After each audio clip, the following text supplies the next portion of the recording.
प्रेम से बोलिए सरस्वती माता की जय। प्यारे भक्तों, आज आप सभी श्रवण करेंगे बसंत पंचमी की व्रत कथा। हिंदू धर्म में बसंत पंचमी का खास महत्व है। ज्ञान की देवी माँ सरस्वती की बसंत पंचमी के दिन पूजा की जाती है। शास्त्रों में बसंत पंचमी को बसंत पंचमी और ऋषि पंचमी के नाम से भी जाना जाता है। माँ सरस्वती को ज्ञान की देवी माना जाता है। हिंदू पंचांग के अनुसार बसंत पंचमी का पर्व हर साल माघ मास के शुक्ला पक्ष की पंचमी तिथि को मनाया जाता है। इस बार बसंत पंचमी का पर्व 2 और 3 फरवरी को मनाया जाएगा, यानी 2 फरवरी रविवार और 3 फरवरी सोमवार 2 दिन मनाई जाएगी। हमारे ग्रंथों में बसंत पंचमी के दिन को बहुत ही महत्वपूर्ण माना जाता है।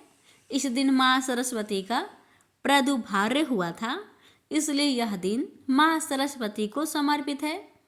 बुद्धि की प्राप्ति के लिए, ज्ञान की प्राप्ति के लिए, संगीत के क्षेत्र में, कला के क्षेत्र में उन्नति के लिए लोग माँ सरस्वती का विशेष पूजन बसंत पंचमी के दिन करते हैं। ऐसा शास्त्रों में वर्णन मिलता है कि इसी दिन माँ सरस्वती का जन्म हुआ था। इस दिन स्कूलों में, मंदिरों में लोग विशेष पूजा अर्चना करते हैं। तो आइए प्यारे भक्तों, अपने जीवन के और अपने बच्चे के भविष्य की मंगल कामना को करते हुए इस पावन कथा का रसपान करते हैं। प्रेम से बोलिए सरस्वती माता की जय। सरस्वती माता, लक्ष्मी माता और पार्वती माता ये त्रिदेव की पत्नियां हैं। इनकी कथा के बारे में लोगों में बहुत भ्रम है। पुराणों में इनके बारे में भिन्न भिन्न जानकारियां मिलती हैं। ब्रह्मा, विष्णु और महेश को ही सर्वोत्तम और स्वयंभू माना जाता है। क्या ब्रह्मा, विष्णु और महेश का कोई पिता नहीं है? वेदों में लिखा है कि जो जन्म या प्रकट है वह ईश्वर नहीं हो सकता। ईश्वर अनजन्मा, अप्रकट और निराकार है। शिव पुराण के अनुसार उस अविनाशी पर ब्रह्मा काल ने कुछ काल के बाद द्वितीय की इच्छा प्रकट की। उसके भीतर एक से अनेक होने का संकल्प उदित हुआ। तब उस निराकार परमात्मा ने अपनी लीला शक्ति से आकार की कल्पना की, जो मूर्ति रहित परम ब्रह्मा है। परम ब्रह्मा अर्थात एकाक्षर ब्रह्मा, परम अक्षर ब्रह्मा, वह परम ब्रह्मा भगवान सदा शिव है। एकांकी रहकर स्वेच्छा से सभी और विहार करने वाले उस सदाशिव ने अपने विग्रह शरीर से शक्ति की सृष्टि की, जो उनके अपने श्री अंग से कभी अलग होने वाली नहीं थी।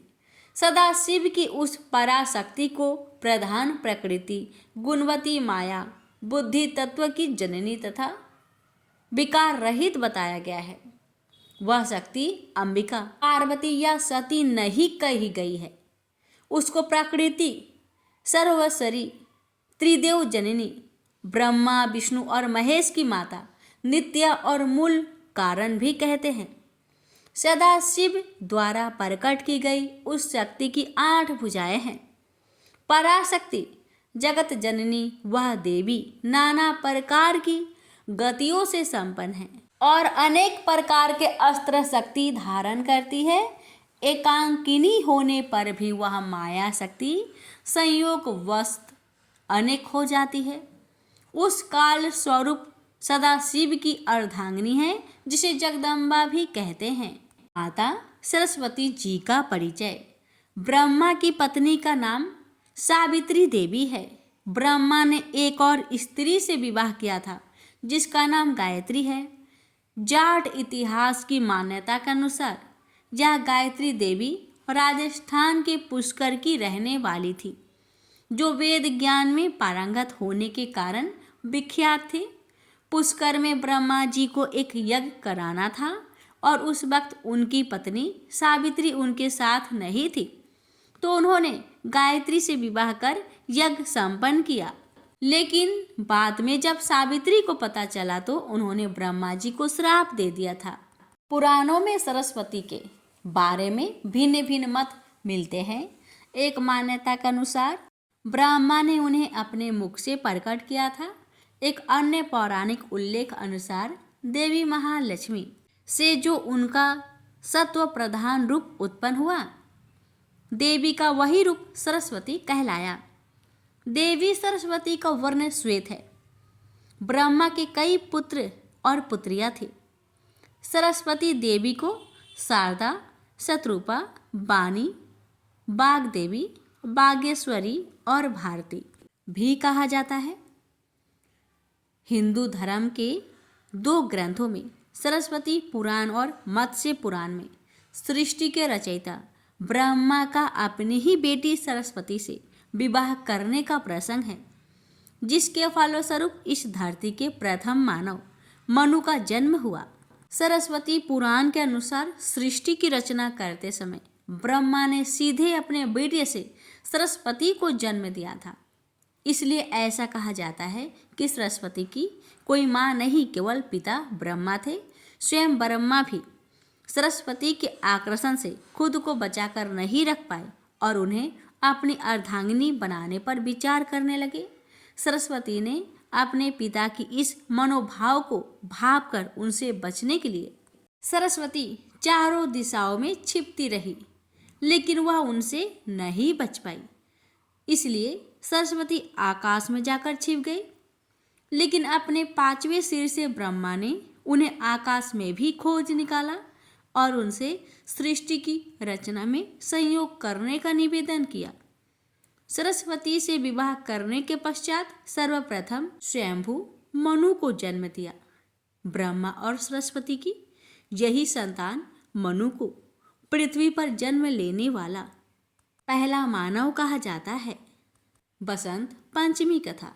सृष्टि के प्रारंभिक काल में भगवान विष्णु की आज्ञा से ब्रह्मा जी ने मनुष्य योनि की रचना की, परंतु वह अपनी सर्जना से संतुष्ट नहीं थे। तब उन्होंने विष्णु जी से आज्ञा लेकर अपने कमंडल से जल को पृथ्वी पर छिड़क दिया, जिससे पृथ्वी पर कंपन होने लगा और एक अद्भुत शक्ति के रूप में चतुर्भुजी सुंदर स्त्री प्रकट हुई, जिनके एक हाथ में वीणा एवं दूसरा हाथ वर मुद्रा में था। वहीं अन्य दोनों हाथों में पुस्तक एवं माला थी। जब तक देवी ने वीणा का मधुर नाद किया तो संसार के समस्त जीव जंतुओं को वाणी प्राप्त हो गई। तब ब्रह्मा जी ने उस देवी को वाणी की देवी सरस्वती कहा। सरस्वती को बागीश्वरी, भगवती, शारदा, वीणा वादनी और बाग देवी सहित अनेक नामों से पूजा जाता है। संगीत की उत्पत्ति करने के कारण वह संगीत की देवी भी है। बसंत पंचमी के दिन को इनके जन्म उत्सव के रूप में भी मनाते हैं। लक्ष्मी जी की कथा। ऋषि भृगु की पुत्री माता लक्ष्मी थी। उनकी माता का नाम ख्याति था। समुद्र मंथन के बाद क्षीर सागर से जो लक्ष्मी उत्पन्न हुई थी, उसका इनसे कोई संबंध नहीं। हालांकि उन महालक्ष्मी ने स्वयं ही विष्णु को वर लिया था। महर्षि भृगु विष्णु के ससुर और शिव के साधु थे। महर्षि भृगु को भी सप्त ऋषियों में स्थान मिला है। राजा दक्ष के भाई भृगु ऋषि थे। इसका मतलब दक्ष की भतीजी थी। माता लक्ष्मी के 2 भाई दाता और विधाता थे। भगवान शिव की पहली पत्नी माता सती लक्ष्मी जी की सौतेली बहन थी। सती राजा दक्ष की पुत्री थी। माता लक्ष्मी के 18 पुत्र में से प्रमुख 4 पुत्रों का नाम है आनंद, करमद, श्रीद, चिकलित। माता लक्ष्मी को दक्षिण भारत में श्री देवी कहा जाता है। सुनिए लक्ष्मी विष्णु विवाह कथा। जब लक्ष्मी जी बड़ी हुई तो वह भगवान नारायण के गुण प्रभाव का वर्णन सुनकर उनमें ही अनुरक्त हो गई थी और उनको पाने के लिए तपस्या करने लगी। उसी तरह जिस तरह पार्वती जी ने शिव को पाने के लिए तपस्या की थी, वे समुद्र तट पर घोर तपस्या करने लगी। तदंतर लक्ष्मी जी की इच्छा अनुसार भगवान विष्णु ने उन्हें पत्नी रूप में स्वीकार किया। अब सुनिए लक्ष्मी विवाह की दूसरी कथा। एक बार लक्ष्मी जी के लिए स्वयंवर का आयोजन हुआ। माता लक्ष्मी पहले ही मन विष्णु जी को पति रूप में स्वीकार कर चुकी थी, लेकिन नारद मुनि भी लक्ष्मी जी से विवाह करना चाहते थे। नारद जी ने सोचा कि यह राजकुमारी हरि रूप पाकर ही उनका वरण करेगी। तब नारद जी विष्णु भगवान के पास हरि के समान सुंदर रूप मांगने पहुंच गए। विष्णु भगवान ने नारद की इच्छा के अनुसार उन्हें हरि रूप दे दिया।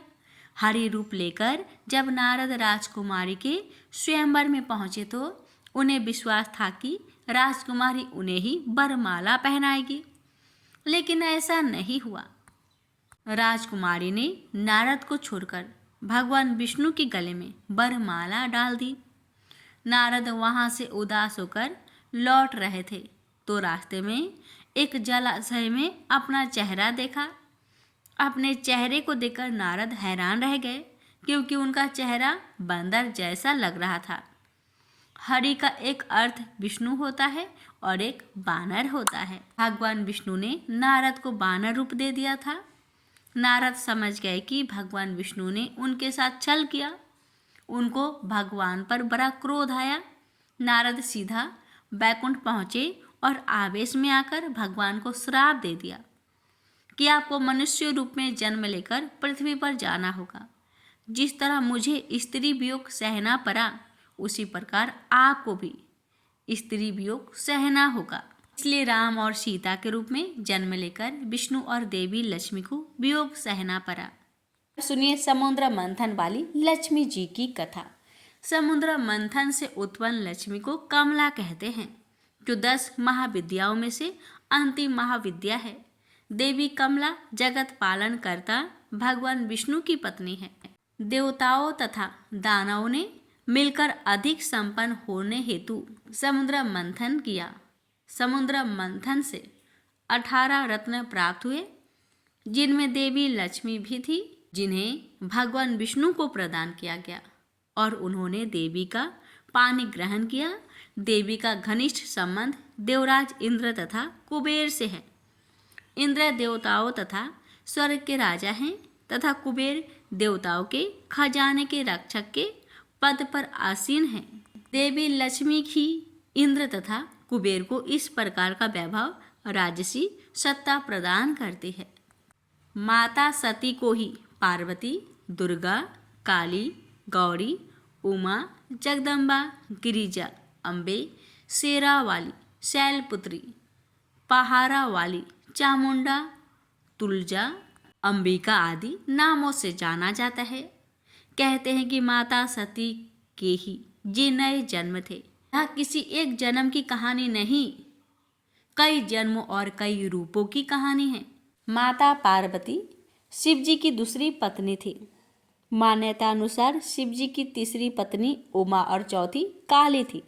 हालांकि इन्हें पार्वती का ही भिन्न रूप भी माना जाता है। पार्वती माता अपने पिछले जन्म में सती थी। सती माता ही 21 शक्तिपीठ है। माता सती के ही रूप है, जिसे 10 महाविद्या कहा जाता है। काली, तारा, छिन्नमस्ता, षोडशी, भुवनेश्वरी, त्रिपुर भैरवी, धूमावती, बगलामुखी, मातंगी और कमला। पुराणों में इनके संबंध में भिन्न भिन्न कहानियाँ मिलती है। दरअसल ये सभी देवियों की कहानी पुराणों में अलग अलग मिलती है। इनमें से कुछ तो पार्वती का रूप या अवतार नहीं भी है। देवी पार्वती के पिता का नाम हिमवान और माता का नाम रानी मैनावती था। माता पार्वती की एक बहन का नाम गंगा है, जिसने महाभारत काल में शांतनु से विवाह किया था और जिनके नाम पर ही एक नदी का नाम गंगा है। माता पार्वती को ही गौरी, महागौरी, पहाड़ों वाली और शेरा वाली कहा जाता है। अम्बे और दुर्गा का चित्रण पुराणों में भिन्न मिलता है। अम्बे या दुर्गा को सृष्टि की आदि शक्ति माना गया है। सदा शिव की अर्धांगिनी है। माता पार्वती को भी दुर्गा स्वरूप माना गया है, लेकिन वे दुर्गा नहीं हैं। नवरात्रि का त्यौहार माता पार्वती के लिए ही मनाया जाता है। पार्वती के 9 रूपों के नाम हैं शैलपुत्री, ब्रह्मचारिणी, चंद्रघंटा, कुष्मांडा, स्कंद माता, कात्यायनी, कालरात्रि, महागौरी और सिद्धिदात्री। माता पार्वती के 6 पुत्रों में से प्रमुख 2 पुत्र हैं, गणेश और कार्तिकेय। भगवान गणेश के कई नाम हैं। उसी तरह कार्तिकेय को स्कंद भी कहा जाता है। इनके नाम पर एक पुराण भी है। इसके अलावा उन्होंने हेती और परहेती कुल के एक अनाथ बालक सुकेश को भी पाला था। सुकेश से ही राक्षस जाति का विकास हुआ। इसके अलावा उन्होंने भूमा को भी पाला था, जो शिव के पसीने से उत्पन्न हुआ था। जलंधर और अव्या भी शिव के पुत्र थे, लेकिन पार्वती ने उनका पालन नहीं किया था। माता पार्वती की 2 सहचरियां जया और विजया भी थी। पौराणिक मान्यता अनुसार भगवान शिव की 4 पत्नियां थीं। पहली सती, जिसने यज्ञ में कूदकर अपनी जान दे दी थी। यही सती दूसरे जन्म में पार्वती बनकर आई, जिनके पुत्र गणेश और कार्तिकेय हैं। फिर शिव की एक तीसरी पत्नी थी, उन्हें उमा कहा जाता है। देवी उमा को भूमि की देवी भी कहा गया है। उत्तराखंड में इनका एकमात्र मंदिर है। भगवान शिव की चौथी पत्नी माँ महाकाली है। उन्होंने इस पृथ्वी पर भयानक दानवों का संहार किया था। प्रेम से बोलिए त्रिदेवी माता की जय। अब सुनते हैं अगली कथा। विष्णु भगवान की 3 पत्नियां थी, लक्ष्मी, सरस्वती और गंगा। तीनों बड़ी गुणवती और सौम्य हृदय थी, पर तीनों की अलग अलग प्रकृति थी। तीनों भगवान विष्णु के प्रति मन में अनन्य प्रेम रखती थी। स्वयं विष्णु भगवान भी तीनों को अनन्य प्रेम करते थे। भगवान विष्णु ने अपनी तीनों पत्नियों को समान अधिकार प्रदान कर रखा था। तीनों बड़ी स्वतंत्रता के साथ अपने अपने अधिकारों का उपभोग कर रही थी, पर प्रकृति की भिन्नता के कारण सरस्वती के मन में संदेह पैदा हो उठा कि विष्णु मेरी अपेक्षा गंगा को अधिक प्रेम करते हैं। जब संदेह उत्पन्न हो गया तो ईर्ष्या भी पैदा हो उठी। सरस्वती गंगा से जलने लगी। बात बात में उन्हें खरी खोटी सुनाने लगी। गंगा कुछ बोलती नहीं थी, वे चुपचाप सुन लिया करती थी। लक्ष्मी को सरस्वती का व्यवहार अच्छा नहीं लगा। उन्होंने अवसर पाकर सरस्वती से कहा, बहन सरस्वती, तुम जब देखो गंगा को खरी खोटी सुनाती रहती हो। तुम यह अच्छा नहीं कर रही। मेरी बात मानो, गंगा को जली कटी सुनानी बंद कर दो। लक्ष्मी की नेक सलाह सरस्वती को अच्छी नहीं लगी। उनके हृदय में तो ईर्ष्या की आग जल रही थी। उन्होंने सोचा कि लक्ष्मी गंगा का पक्ष ले रही है, अतः उनके हृदय की आग और भी अधिक भड़क उठी। वे क्रोध भरे स्वरों में बोली, लक्ष्मी, तुम गंगा का पक्ष लेकर मेरा अपमान कर रही हो। मैं इसे सहन नहीं कर सकती। मैं तुम्हें श्राप देती हूँ, तुम नदी बनकर धरती पर प्रवाहित हो। लक्ष्मी बड़ी शांत प्रकृति की थी। वे सरस्वती के श्राप को सुनकर भी शीतल बनी रही। उन्होंने न तो श्राप की प्रतिवाद किया और न उनके प्रति मुख से कठोर शब्द ही निकाले। ऐसा लगा जैसे उनके लिए कुछ हुआ ही न हो। पर गंगा को सरस्वती का श्राप अच्छा नहीं लगा। वे सरस्वती के श्राप सुनकर उत्तेजित हो उठी और क्रोध भरे स्वर में बोली, सरस्वती, तुमने लक्ष्मी को श्राप देकर बड़ा अनुचित कार्य किया है। वे तो तुम्हारे श्राप को सुनकर चुप रही, पर मैं चुप नहीं रह सकती। मैं तुम्हें भी श्राप देती हूँ, तू भी नदी बन जाओ और धरती पर जाकर प्रवाहित हो।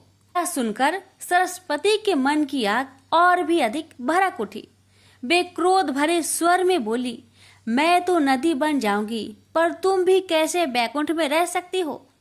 मैं भी तुम्हें श्राप दे रही हूँ, तुम भी नदी बन जाओ और धरती पर जाकर प्रवाहित हो। इस प्रकार भगवान विष्णु की तीनों पत्नियां कलह और ईर्ष्या के कारण एक दूसरे को श्राप देकर दुख का शिकार बन गई। यह सुनकर भगवान विष्णु को बड़ा दुख हुआ। उन्होंने अपनी पत्नियों से कहा, तुम तीनों ने ईर्ष्या के कारण एक दूसरे को श्राप देकर अच्छा नहीं किया। तुम तीनों ने स्वयं अपने लिए दुख को निमंत्रित किया है, अपने ही हाथों से अपने घर को जलाया है। विष्णु की भर्त्सना से तीनों पत्नियां बड़ी दुखी हुई। वे बड़े दुख प्रकट करते हुए विष्णु से क्षमा याचना करने लगे। विष्णु ने कहा, तुम तीनों ने एक दूसरे को श्राप दिया है। श्राप के अनुसार तुम तीनों को नदी बनना ही पड़ेगा, नदी बनकर धरती पर जाना ही पड़ेगा। यह सुनकर लक्ष्मी का मन दुख से भर गया। उन्हें विष्णु का वियोग एक क्षण को भी सहा नहीं जा रहा था। वे अपने प्राणों को आंसुओं के रूप में बहाती हुई बोली, प्रभु मुझ पर दया कीजिए, मैं एक क्षण भी आपके बिना नहीं रह सकती। कोई ऐसा उपाय बतलाइए जिससे मुझे आपसे अलग ना होना पड़े, धरती पर ना जाना पड़े। विष्णु ने कहा, लक्ष्मी तुम्हें धरती पर जाना ही पड़ेगा, किंतु तुम्हारे हृदय में कपट और ईर्ष्या का भाव नहीं है, अतः तुम मुझे बहुत प्रिय हो, तुम्हें मुझसे अलग नहीं होना पड़ेगा। तुम अर्ध शक्ति से मेरे पास रहो और अर्ध शक्ति के रूप में पद्मावती नदी के रूप में धरती पर जाकर बहो। धरती पर शंखचूड़ नामक एक राक्षस उत्पन्न होगा, वह मेरा ही अंश होगा। तुम तुलसी के रूप में उसकी पत्नी बनोगी। तुम तुलसी के रूप में सदा विष्णु प्रिया बनी रहेगी और जन जन से आदर पाओगी। गंगा को भी भगवान विष्णु से अलग होने का बड़ा दुख था, अतः उन्होंने भी अश्रु नयन निवेदन किया, प्रभु ऐसा कोई उपाय बतलाइए जिससे मैं आपसे अलग ना हो। भगवान विष्णु ने कहा, गंगे श्राप बस तुम्हें भी धरती पर जाना ही पड़ेगा। राजा भगीरथ अपने पूर्वजों के उद्धार के लिए तप कर रहे हैं। तुम्हें धरती पर गंगा के रूप में प्रवाहित होना पड़ेगा और भगीरथ के पूर्वजों का उद्धार करना होगा। तुम भगीरथ के पूर्वजों का उद्धार करके समुद्र में मिल जाओ। समुद्र मेरा ही रूप है, अतः तुम सदा मुझ में ही रहोगी। तुम स्वर्ग से उतरने पर शिव की जटाओं में रहोगी। शिव और मुझ में कोई अंतर नहीं है, इस रूप में भी तुम सदा मुझ में ही रहोगी। सरस्वती चुपचाप विष्णु की बातें सुन रही थी। अंत में भगवान विष्णु ने सरस्वती की ओर देखा और कहा, सरस्वती तुम अपने अर्ध गुणों से नदी बनकर बहोगी और अर्ध गुणों से ब्रह्मा की पत्नी बनोगी। श्राप का फल तुम्हें भी भोगना ही पड़ेगा।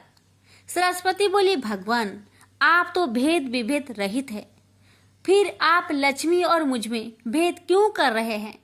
आपने लक्ष्मी को तो अपने पास ही रहने की अनुमति प्रदान की, पर मुझे आप सदा के लिए अलग कर रहे हैं। विष्णु बोले, सरस्वती किसी को भी न तो मैं अलग करता हूँ और न अपने पास रखता हूँ। मेरी किसी में न तो आसक्ति है और न किसी से भी विरक्ति है।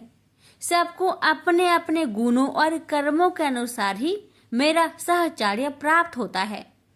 लक्ष्मी निष्कपट हृदय की है, वे ना तो किसी से ईर्ष्या करती है न किसी से बैर रखती है, वे सबसे प्रेम करती है। यही कारण है वे सदा मेरे साथ रहेगी। पर तुम ईर्ष्या और क्रोध के वशीभूत रहती हो, यही कारण है तुम्हें मुझसे अलग होना पड़ा है। विष्णु के कथन को सुनकर सरस्वती मौन हो गई। उन्हें ऐसा लगा जैसे विष्णु के कथन का प्रत्यक्ष अक्षर उनके सामने मूर्तिमान बनकर खड़ा हो गया हो।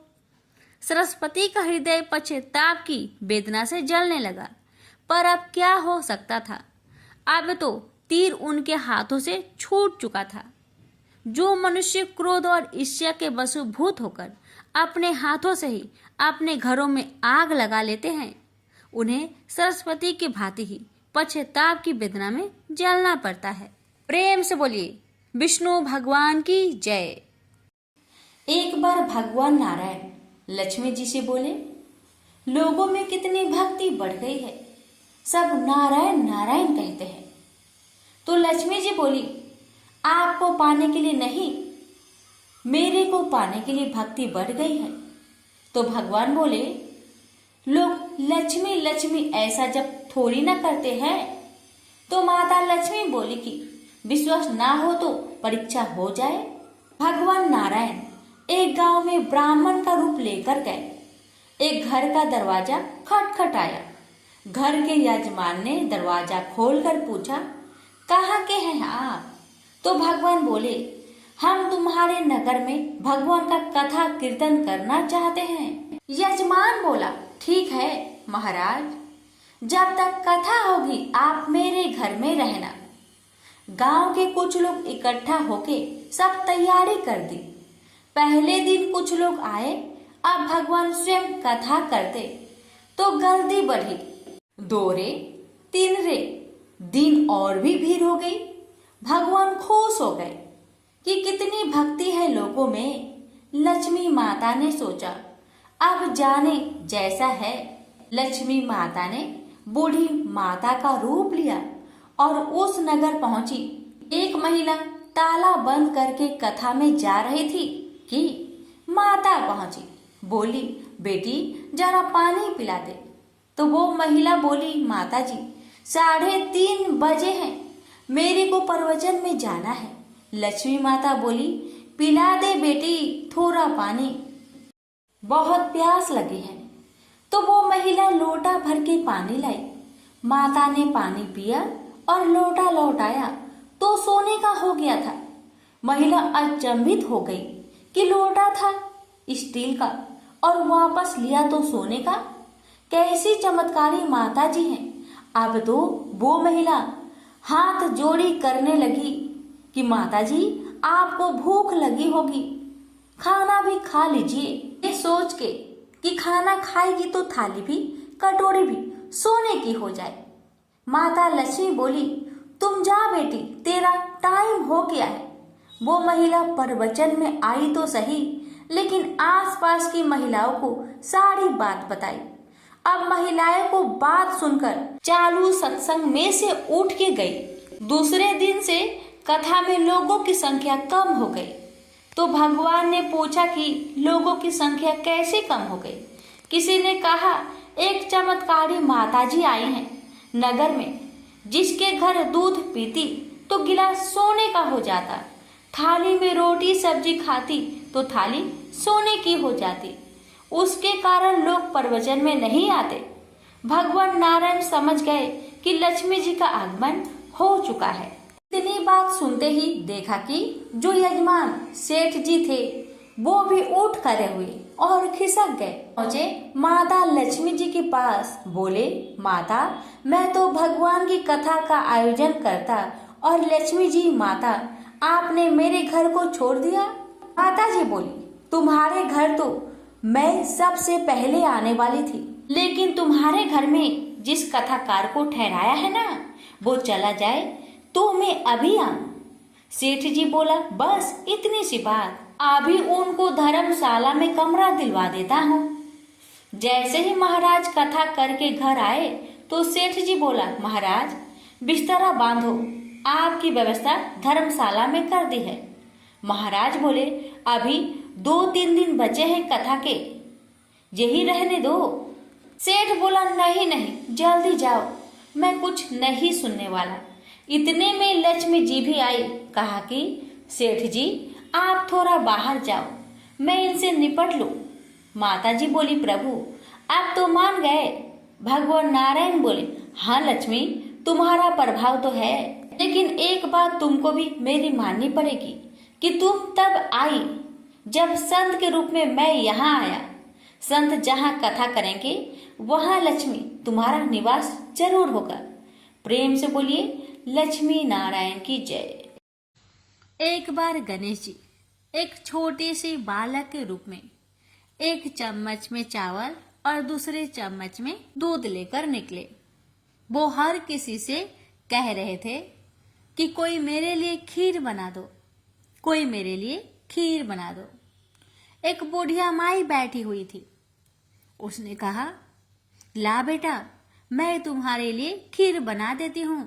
इतना कहकर बुढ़िया माई अपने कमरे में जाकर छोटे छोटे 2 कटोरी लेकर आती है। तब 20 रूपी गणेश जी कहने लगे, दादी माँ छोटी सी बर्तन से क्या होगा, आपके घर में जो सबसे बड़ा बर्तन हो उसी को लेकर आओ। बुढ़िया माई मुस्कुराकर बच्चे के मन रखने के लिए, उसके खुशी के लिए अपने घर की सबसे बड़ा बर्तन लेकर बाहर आई और बालक गणेश के सामने रख दिया। अब तो बुढ़िया माई की आंखें फटी की फटी रह गई।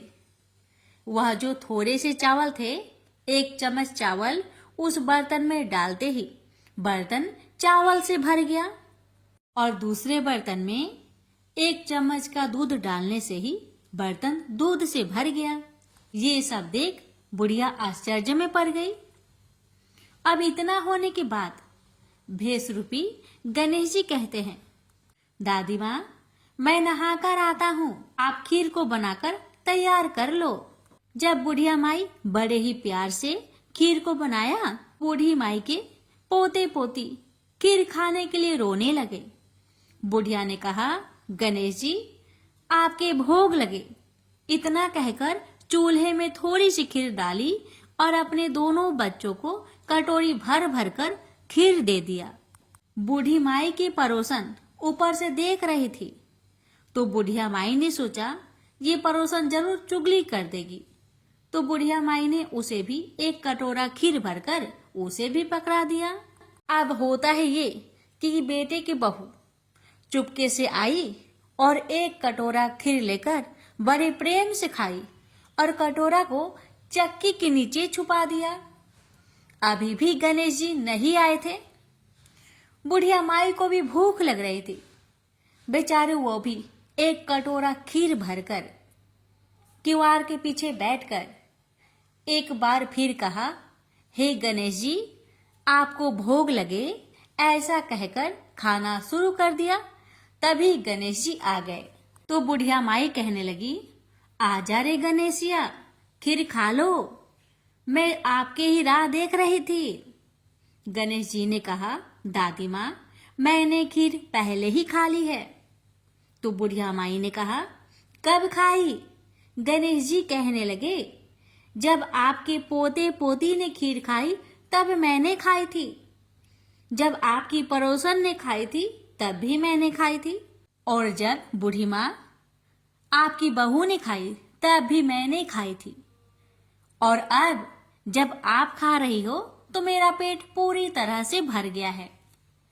तो बुढ़िया माई कहने लगी, बेटा, तुम्हारी सब बात सच है, पर मैं कैसे मानूं कि मेरी बहू ने खीर खाई? बेचारी सुबह से काम में लगी रही है, तो फिर उसने कब खाई?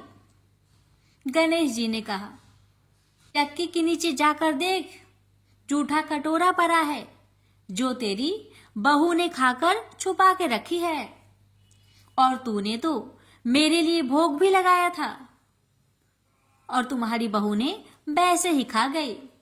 बूढ़ी माई ने कहा, बेटा, यह घर की बात है, घर में ही रहने दो। अब बताओ कि बची हुई खीर का मैं क्या करूं? भेष रूपी गणेश जी ने कहा, नगरी जिमा दो। बुढ़िया ने पूरी नगरी जिमा दी, लेकिन फिर भी गणेश जी की कृपा से खीर पूरा की पूरा भरा ही था।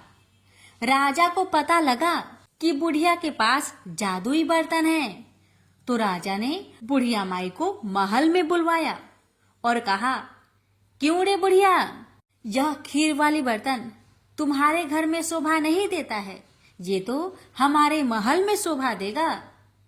तो बुढ़िया ने कहा, राजा जी, अगर आपको खीर का बर्तन लेना है तो ले लो। अब तो राजा लालच में पड़कर बुढ़िया माई के खीर के बर्तन को मंगवा लिया। खीर के बर्तन महल में लाते ही कीड़े मकोड़े, बिच्छू, कछले हो गए और खीर से दुर्गंध आने लगी। यह देखकर राजा ने बुढ़िया से कहा कि हे बुढ़िया, क्या तुम जादू टोना जानती हो? ये खीर के बर्तन महल में आते ही कीड़े मकोड़े बिच्छू में बदल गए, ऐसा क्यों? मुझे बताओ। पहले तुम अपने खीर के बर्तन वापस ले लो, फिर मुझे सारी कहानी बताओ।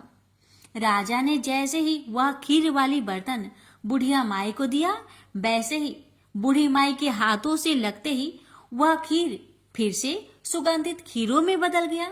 ये देखकर राजा बड़े आश्चर्य में पड़ गया और बूढ़ी माई से कहने लगा, हे बुढ़िया माई, कृपा करके बताओ ऐसा चमत्कार कैसे? तो बुढ़िया माई ने कहा, हे महाराज, ये बर्तन मुझे गणेश जी ने दिया है और उन्हीं की कृपा से ये खीर के बर्तन खाली नहीं पड़ती। सारी कहानी बताकर बुढ़िया माई राजा से विदा लेकर अपने घर को चली आती है और गणेश जी से कहती है, हे गणेश जी, बची हुई खीर का मैं क्या करूं? गणेश जी ने कहा कि झोपड़ी की कोने कोने में खरा खोदकर गाड़ दो, उसी जगह सुबह उठकर वापस खोदेगी तो धन के 2 चाड़े मिलेंगे। ऐसा कहकर गणेश जी अंतर्ध्यान हो गए और जाते समय भगवान झोपड़ी को लात मारते हुए गए तो झोपड़ी के स्थान पर महल हो गया। सुबह बहू ने फावड़ा लेकर पूरे घर को खोद दिया, लेकिन कुछ भी नहीं मिला।